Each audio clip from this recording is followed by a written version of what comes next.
Dear Venerable Sister, dear Dhamma friends, we are going to begin the Dhamma sermon. May you give your consent by saying Sadhu Sadhu. Namo tassa bhagavato arahato samma sambuddhassa. Namo tassa bhagavato arahato samma sambuddhassa. Namo tassa bhagavato arahato samma sambuddhassa. Evaṃ viharing ātāpiṃ ahorattaṃ matanditang taṃ ve Bhaddekarattoti santo ācikkate munīti. Dear Venerable Sister, dear Dhamma friends, so we were discussing Bhaddekaratta Sutta as a topic for this retreat. So, as we discussed, this Bhaddekaratta Sutta is available in Majjhima Nikaya. There are 4 suttas considering same topic, and I have particularly selected the third one where Venerable Mahakaccana giving the exposition. So, if I just recall what has happened, so Venerable Samidhi went to have a wash or maybe bath in the early morning in a hot spring. So at that time one female deity approached him and she asked whether Venerable Samidhi knows about the verses or the summary or the exposition of Bhaddekaratta. And Venerable Samidhi says, no, I don't know. And he asks again from the deity whether you know. And she also says, I also don't know. And then she urges to learn that and to keep it in mind and use that because that is extremely important for one's practice. Then after that she vanished, and then Venerable Samidhi approached the Buddha and he explained the Buddha what has happened. And the whole story he has revealed, and then Buddha simply mentioned the verses. There are several verses in this Bhaddekaratta Sutta, and when Buddha simply mentioned the verses and he stood up and went away. Then there were monks and the Venerable Samidhi himself were there, and they didn't really understand the meaning of it. And then they went to Venerable Mahakaccana, who is one of the great arahants, and they asked him to explain it. So he, at the beginning he refused, and then due to frequent or continuous request, so now he is explaining. So what is atitan anvagameti that we discussed on yesterday? So if we are thinking about something happened in the past and trying to relive it, trying to relish it, and being happy about what has happened in the past, we are now very much like taking it in the mind and reliving it, relishing it. So that is something called we are dragged towards the past. And similarly, you can think about the future. You can go for any kind of imagination. You can go for fantasizing, and that also you can be happy. So you can imagine and have a kind of a nice kind of a environment, proliferation. So based on that, we keep on thinking. So that is where we call, based on the wishes, based on the projections, we are lost in the future. So the first advice is atitang nanvagameya, where one should not do that kind of wandering in the past, thinking about the past and relishing there. Similarly, nappatikanke anagatang, that one should not live in the future, admiring the future, thinking too much about it, and very much infatuated in the future. So that has to be avoided because the past has already gone. Yadatitang pahinang tang. Whatever has happened is already finished. It's gone. And the future, it hasn't come yet. Appattancha anagatam. So very briefly, very precisely, Buddha mentioned there. So don't go after the past and don't go to the future and admire that and live in the future because the past has gone, future hasn't come yet. Then the next verse says, Paccupannanca yo dhammang tatta tatta vipassati. So there are certain causes coming together. Due to that, certain results are arising at this very moment. And the one with precise concentration, precise diligence, and he's in the present, living in the present, and he is keeping his attention there, and he is seeing it properly. Paccupannanca yo dhammang tatta tatta vipassati. Then and there, at a given moment, he is available and he is capable of keeping his attention at that very particular place. As we discussed on yesterday, if we are practicing, say for example, Vedananupassana, we don't know where feeling is going to arise, and we don't know the type of feeling. It could be either happy feeling or pleasurable feeling, or it could be painful feeling, it could be even neutral feeling. Whatever, it doesn't matter, but we are ready. We are in full alert. And when something happens, we keep our attention at that particular place and see that objectively, not taking it me or mine. So we see how causes are making it, causes are conditioning it. As a result, how feelings are arising. Similarly, say you are looking at the mind. Say at the moment your mind is empty, but you are watching it. Now, due to certain causes, okay, say a lustful thought arises. So you recognize it is a lustful thought. It is not my lustful thought. I should not think about lust, or I should not go after lust. So if I am thinking like that, then I am sort of identifying with the lust. So here I am, the person, the yogi is looking at lust as an objective manner. Due to certain causes, the lust has arisen. So now it's available. Okay, now it is increasing. Or now I am not supporting it. As a result, now it is fading away. So he is looking at it as a third person. So as a result, now he is not getting entangled by it. He is not being driven by it, or he is not dragged to it. Paccupannanca yo dhammang tatta tatta vipassati asanghirang asankuppang. So because of this kind of a balanced practice, so his mind is not being dragged towards it. If it is a really pleasurable feeling, if it's a really, say, admirable thought or whatever, if it is in the happy side, so there's a high possibility we are being dragged to it. But now I am not losing my position. Suppose you are in a mindful position, stable position, and you are well established, but certain lustful thought arising, but you are not being driven to it, you are not being dragged to it, you are staying stable, you are staying still, you are able to maintain your stability. Similarly, the opposite, say there may be some resentful thought arising, and that also you are able to recognize. Okay, it is resentment.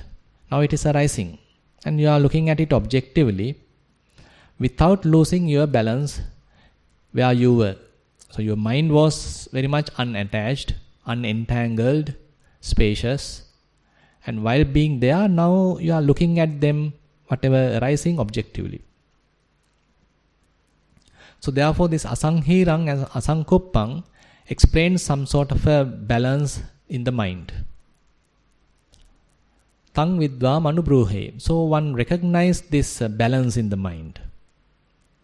And he uses that as a base, as a stage to further develop his mind. And he is growing based on this stability. He is growing, keeping this beautiful balance as a refuge.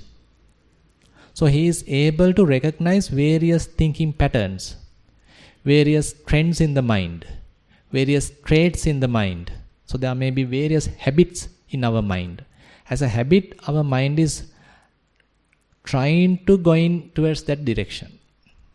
As a habit, our mind tends to think in a particular direction. So now as a unbiased observer, as a stable observer, non-judgmental observer, neutral observer, you are able to look at it objectively and how these patterns are trying to catch you, how they are trying to tempt you. And since you are not promoting that, and since you are not encouraging that, since you are not become a victim of it, now they can't take you for a ride, rather they start to fade away. So slowly our mind becomes more relaxed, mind becomes more spacious, and the distance between the thoughts increasing, the space in the mind increasing, the release of the mind increases. You feel more comfortable, you feel more relaxed, you feel less tensed. So likewise the mental stability increases. So this is how the yogi is developing. So this may not happen immediately, and it is not very much you are concentrating on something and maintaining your stability or stillness. Rather, because there is nothing to grasp, your mind is free. Since it is free, the mind is stable. So there's a big difference there. Say for example in samatha practice, samatha concentration, so still you can keep your mind stable. So you are coming to a absorption, jhana, and you are taking a sign and you are being absorbed to it, and effortfully your mind is still, your mind is stable. But with effort, some sort of an artificial nature is there. Once you release yourself, immediately you can drift. So your mind again can go to the past or again can go to the future. But here Buddha is talking an entirely different approach, where one has seen the consequences, and as a result mind has given up everything. Mind is now free. So as a result mind is stable, mind is still. Because there is no point of grasping. He has recognized, the yogi has recognized the futile nature of grasping. And it is not forcefully being held. It is not effortfully being held. Rather, he is in a balance. His mind is in a balance. And while being in this balance, his mind is free and again still. And then Buddha encourages us, telling, Ajjeva kiccang atappang ko janya maranang sue. So continue your practice. So start to practice today itself. Ko janya maranang sue. Who knows whether we are going to die tomorrow? Nahino sangarang tena mahasenena machuna. We can't have any agreement or we can't bargain with the Mara who is coming with his retinue. So he's so powerful, we can't have any agreement, we can't postpone our death. So therefore Buddha urges us, do the practice today itself. Now the last verse, here Buddha is saying like this. Evang viharing ataping aho ratta matanditang tangve Bhaddekarattoti santo achikkate muni. So here very much like the essence of the whole thing. Now a bhikkhu or maybe whoever the practitioner, now he is having atapi. So he wants to maintain a defilement free mind. He wants to improve that balance of mind, where the mind is not grasping, mind is not being driven to lustful objects, or not being repelled by, say, the opposite objects, but in a beautiful balance. So now the monk wants to maintain that stability. And for that, he has to have effort. Because there are certain possibility, still mind being driven. Because still he has asava, still he has anusaya, where the trends in the mind, the habits, still not completely uprooted. So again there's a possibility, again mind being dragged. again mind going and grasping. But his effort, his objective is to maintain a free mind, maintain a non-grasping mind, unentangled mind. So defilement-free mind. Evang viharing ataping, and he is living, and not just one day, as much as possible, his mind become entirely free, completely free. Aho rattam matanditang. Aho and ratta. Aho in Pali means the daytime. Ratta means the night time. So the entire day he is watching his mind. So not in just in the sitting session, not in the standing session, or not in the walking session, but throughout the day, throughout the night, is very watchful, is very diligent. Aho rattam matanditang, and he is having a relentless effort to do that. He want to maintain this beautiful balance. He want to have a defilement-free mind. Tangve Bhaddekarattoti. Now the term comes, which is the theme of this whole sutta, Bhaddekaratta. So what is the term Bhaddekaratta? So it is beautifully discussed by Most Venerable Katukurunde Jnanananda Thero. So there are different explanations given by different people. Some says that's a single excellent night. But there are enough evidence. Here it is meant the lover of noble seclusion. Ekaratta. Eko means single.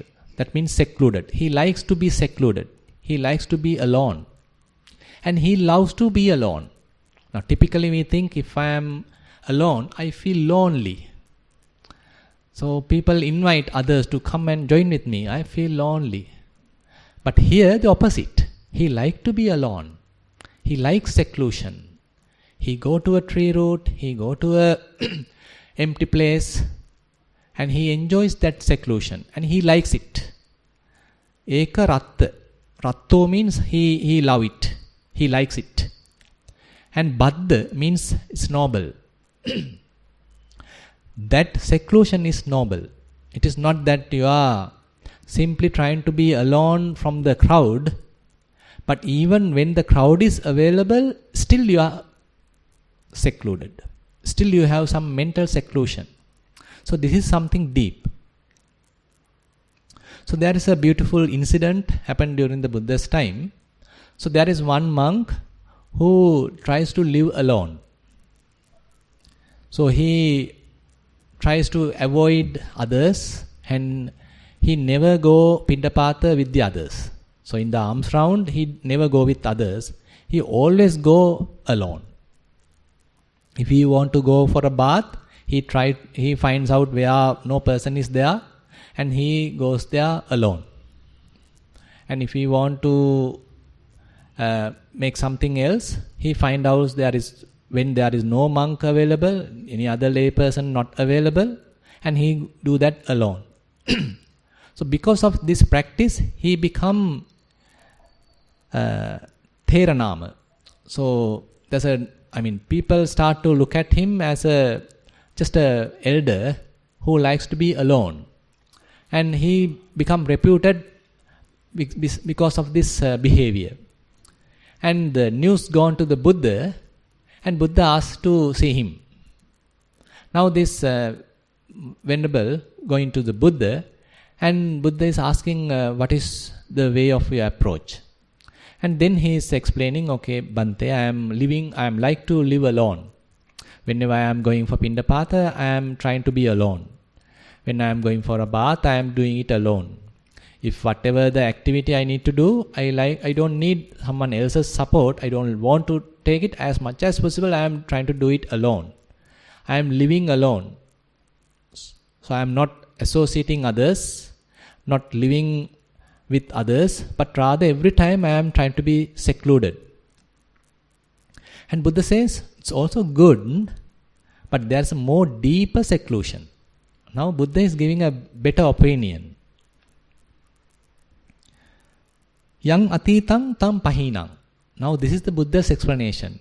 Buddha is telling, whatever is the past, it has gone. It has finished. So simply abandon the past. Yang anagatang tang patinissattang. So whatever is the future, you relinquish it. Don't have much hopes. Pachuppannesu attabhava patilabhesu chandaraga suppati vinito. So you even relinquish any kind of desire about yourself. Any kind of desire even to your body. So this is eka viharo. So dwelling alone.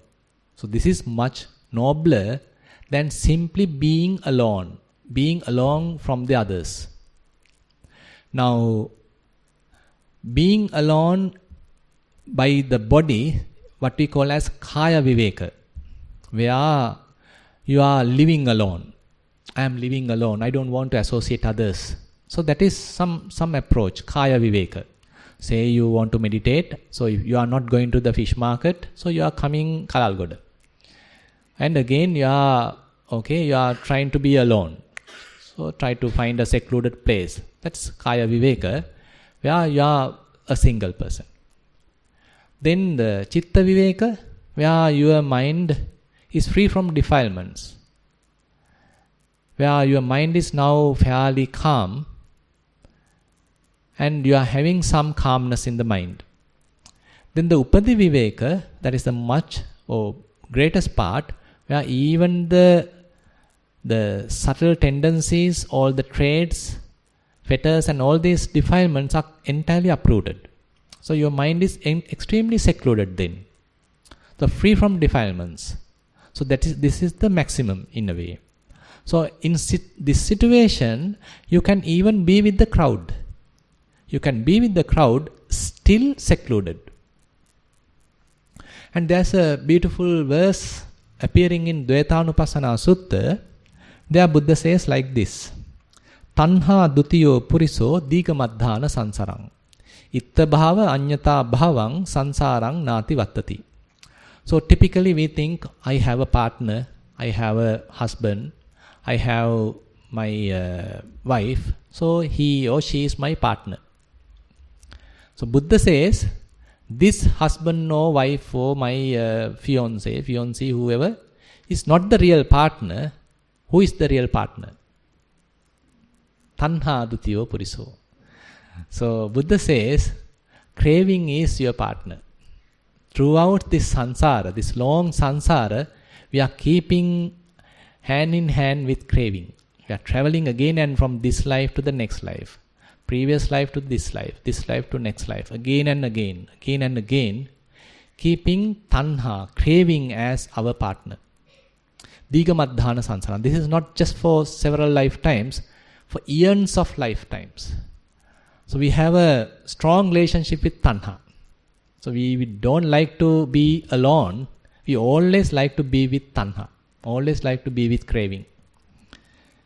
Itta bhava anyata bhavang sansarang nāti vattati. So, because of craving, you are having one kind of a state, but that state becomes vulnerable. That state becomes changing. So, immediately it changes. Immediately it becomes otherwise. And this nature is available even a momentary experience. And similarly, if you expand it, it is available to each and every lifetime. So you are traveling from lifetime to lifetime. From one say realm to another realm, again and again, doing the same mistake again and again. We did a lot of mistakes in our past life. We do the same in this life. If we have future life, we do the same. So we are repeatedly doing same mistakes. So this is sansara. So recognizing our mistakes, our flaws, drawbacks, habits in our mind, how we being caught to them, how we become programmed, like how our minds are conditioned to behave in a particular way. It is a kind of a release. So then we are no more a victim of certain pattern of thinking. Then we are no more victim of traits of the mind. Now we are trying to approach in a different manner, different side, where mind is released, where one has some sort of a balance, where we are no more a victim of inner traits. So slowly we are unentangling the knot. So therefore Buddha encourages this kind of an approach. It is not merely living alone, rather trying to keep the mind free from craving. If we are able to fade away craving and ultimately uproot craving, that tanhakkaya is nothing but nibbana. Tanhakkayo nibbanam. So tanhakkaya is a similar word for nibbana. If one completely uprooted tanha, craving, that means he has attained arahantship. So in the bodily seclusion, so there is no one in the front and no one behind, so you are alone. But in mental seclusion, it is not that someone is in the front or someone behind, but what is not in the front and what is not in the behind. In the mental seclusion. In the mental seclusion, you are not thinking about the past and you are not thinking about the future. You can compare this with the bodily seclusion and mental seclusion. In the bodily seclusion, say there is no one behind and no one in the front, so you are alone. If we have to attain mental seclusion, so our mind is not drifted to the past thinking, atitan nanvagameya, and not being driven to the future, not daydreaming. Nappatikanke anagatang. Now you can link this with Bhaddekaratta. And not only that, and how about the present? Pachuppannesu dhammesu tatta tatta vipassati. Now you are living entirely present, well aware, attentive, and you maintain the mind in a dispassionate manner. So you are not grasping, you are not encouraging, and the mind is not established at any place. There may be a series of phenomena available. Say you have 1,000 choices. Whenever you choose something, whenever you choose someone, your mind is established at that thing or at that person. So you are being caught. Assume that there are 1,000 choices. You are not choosing anything or anyone. So where is the mind? So the potential is there, but not choosing anything. So mind has some sort of a freedom, not being driven or not being dragged. So this is the balance that Buddha is encouraging. So therefore we have to let go the past, let go the future, and in the present also not grasping. So this is a kind of a balance that Buddha encourages. Evang viharing ataping ahorattang matanditang. And one trying to maintain this kind of an approach during the daytime, during the night time. Tangve Bhaddekarattoti santo achikkate muni. Now the peaceful sage, that is the Buddha, is telling, so this particular person is a lover of noble seclusion. So this is very much the essence of this sutta. So I thought of concluding this sermon with another verse appearing in another sutta, which is called Maradhitu Sutta, where now when Buddha attained the full enlightenment, so Mara got really upset. So Mara approached the Buddha and tried to defeat him. And there are a lot of stories and a lot of battle going on. So ultimately Buddha won and he became fully enlightened. And Mara got really upset and he's unhappy and he's just gone outside the Bodhi tree and he's in a very sad mood. And taken a stick and just like a mad person, he's just using the stick and drawing something on the ground. Fully upset. So he has 3 daughters. Tanha, Rati, Ranga. So now 3 daughters are coming to save father. So they approach their beloved father and asking, why are you so unhappy? And then Mara says, this Buddha, he won the battle. He is now no more under my control. He has gone out of my control. So I am very unhappy or I am sad about it. I was defeated. Then Tanha, Rati, Ranga tells, don't worry. We definitely can tempt him. We'll take him back. Don't worry. So again these 3 daughters now approach Buddha. And they are behaving like kind of maidens.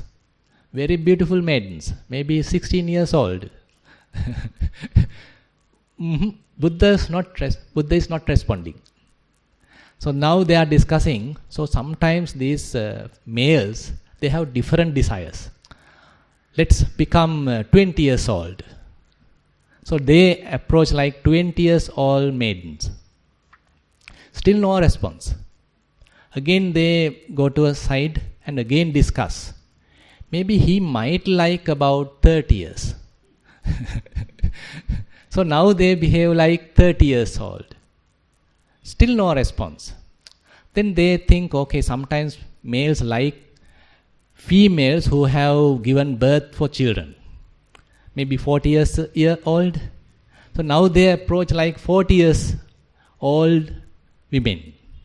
Still no response.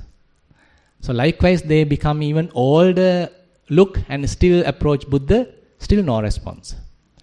And it is not just going and appearing in front of the Buddha. They put all the 64, everything, they are trying their best. But still no response, and ultimately they also got defeated. Now they are getting to a conversation with the Buddha. So I am just taken one verse which Buddha is telling there. Buddha is telling, Passadda Khayo Suvimutta Chitto. So he is explaining the mind of an Arahant. Actually the mind of himself. Passadda Khayo. Now his body is tranquil. Suvimutta Chitto. His mind is entirely free. Completely free. Asankharano Satima Anoko. Asankharano. Mind is not forming anything. Mind is not manipulating anything. Say for example, whenever we get an image to our mind, we do some kind of a manipulation. We do some sort of a preparation. We do some kind of a fabrication. That is how it becomes beautiful. That is how we give it a name. This is my son. This is my daughter. Image become my son. Image become daughter. Sign become son. Sign become daughter. Likewise, whatever signs we manipulate, whatever signs appear in the mind, we do some kind of a manipulation, some sort of a fabrication, and that we call sankhara. Asankharano means the opposite. So you are not doing it. So typically Nibbana is mentioned as Sabba Sankhara Samato. Stilling all formations. So all these manipulations, all these fabrications are now stopped. So Asankharano, now is one attribute of the mind. Satima, his mind is mindful. Anoko, and mind has no home. Now, as we discussed throughout this yesterday and today's sermon, so when mind drifted to some object, so that becomes the home of the mind. Precisely speaking, that becomes the home of the consciousness. If the consciousness is established certain internal place, so that becomes the home. If mind established in outside place, that becomes its home. So anoko means no home, homeless. Anyaya dhammang avitakka jhayi. Knowing the Dhamma, avitakka jhayi. Now he is having a certain jhana which has no thoughts, no thinking. Avitakka. Avitakka samadhi is arahatta pala samadhi. Avitakka jhayi. Na kuppati, na sarati, na thino. Na kuppati. You are not resentful. You are not erupted. Na sarati. Mind is not moving here and there because of lust. And na thino, where because of, say, moha, because of ignorance, mind is not being drifted either. So, raga, dosa, moha completely uprooted. So, therefore, there is no resentment, there is no movement because of admiring some sort of a beauty or something. And again, there is no delusion, no ignorance. Therefore, still there is no establishment. So, mind is extremely free. So, this is how Buddha explains his mind. This is how Buddha explains the nature of an Arahant's mind. These are very beautiful aspects. Here it is mentioned. And these information and the Bhaddekaratta Sutta attributes, and again that Eka Vihari Sutta, Eka Nama, Thero Nama Sutta, where Buddha explains the proper seclusion, that explanation, and all these things really resembles. Everything really matches. And basically, mind is entirely free and no defilements. Since it is entirely free, it is stable, it is still. So this is something that Buddha encourages us to practice. This is something Buddha keeping us as a goal for us to develop. So we are keeping this kind of a entirely free mind as a goal, which has no defilements, which has the stability, and we are trying to slowly maintain or go in that direction. So, as I said, it is not merely through effort. So you can maintain your mind stable with lot of effort. As I said, related to the jhana, you can keep absorbed to a particular object and again it is stable, but you are maintaining that state with effort. Lot of fabrication is there. Some effort is involved. But here, the point is, it is effortless. As I mentioned on yesterday, where there's another ascetic coming and asking a certain question from Venerable Ananda, is there a particular samadhi Buddha has mentioned like this? So there she is asking, na chabinato, na chapanato, na sasankara niggaiha varitavato. It is not abhinato, it is not tend towards. Na chapanato, it is not bent outside. Na sasankara niggaiha varitavato, it is not forcefully being held. It is effortless. Vimuttatta tito, where the mind is completely free. As a result, it is stable. As a result, it is still.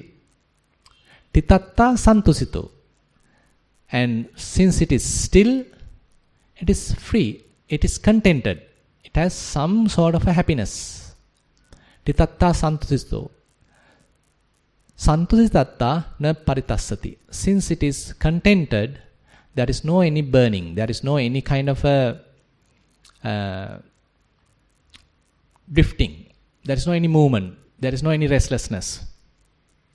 And she asked this question from Venerable Ananda. And Venerable Ananda says, yes, Buddha has mentioned there is such jhana available.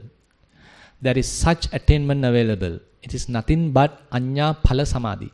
That is the Arahatta Phala Samadhi. So everywhere these attributes are mentioned. So here Buddha mentioned the same attributes to the daughters of the Mara. There Venerable Ananda explained the stability of the mind to the other ascetic. And again in Bhaddekaratta Sutta, Buddha explains to even temporarily have such mind and try to improve it. It is not that immediately an arahant having an entirely troublesome mind, entirely entangled mind, defiled full mind or defiled mind, and immediately he become undefiled or come into that state. It's a kind of a gradual achievement. Buddha mentioned that in his sasana, there is no immediate arahantship. It's a kind of a gradually we are moving towards purification. So he is giving a simile of the ocean. When Asura Paharada coming and discussing with the Buddha, Buddha says, likewise in the ocean, it is gradually deepens. It is not immediately got into the higher sea, deep sea, but first maybe the shore, it may be the shallow sea, and then slowly deepens and ultimately becomes extremely deep sea. Similarly, Buddha says in his sasana, in his dispensation, in his teaching, so this mind purification is gradual. So we are slowly purifying ourselves.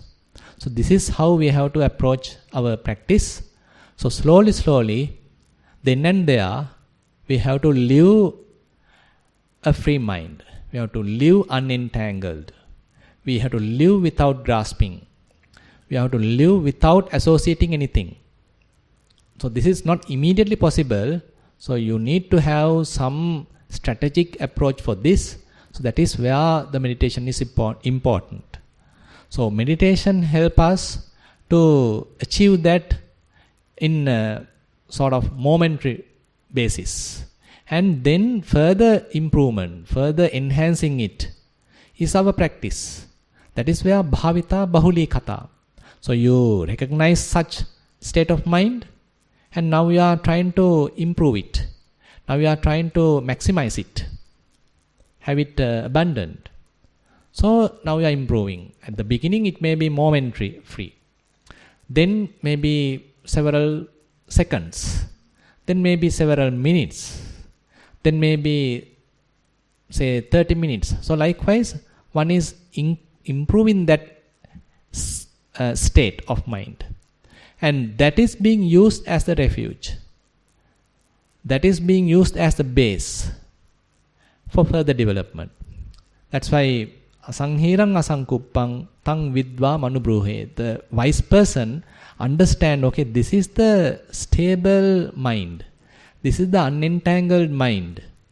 This is the defilement-free nature of the mind. This is the unassociated state of the mind. This is the spaciousness of the mind. So he has to recognize it.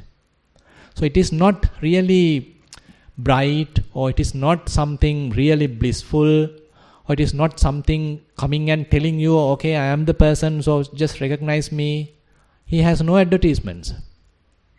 That state has no advertisement. So we have to be wise enough to recognize that state of mind.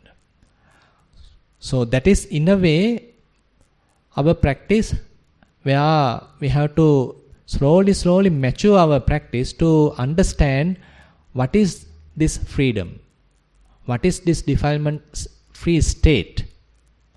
So it appears like sometimes very bored, because our mind being become very joyful, become uplifted, or living in something dream, blissful, and all these things. Sometimes it can even happen due to defilements. When the mind is entirely free from defilements, so we might fall asleep. The Tina Midda come and attack us. So even when all these nivaranas are subsided, now we have to maintain that slowly for several minutes, for several, say, moments. So likewise, we have to enhance our state of mind, this state of mind. So this is the path that we need to develop. So it is not a single day or something. So that is where Buddha encourages, Evang viharing ataping aho rattam matanditang. So we have to have some relentless effort. We have to have a goal which we are fulfilling with effort. And tangne Bhaddekarattoti evang achikkate muni. And he is the real practitioner, praised by the Buddha, who, this particular practitioner who loves noble seclusion. So let's become people, practitioners who love this noble seclusion. Thank you very much for attentive listening.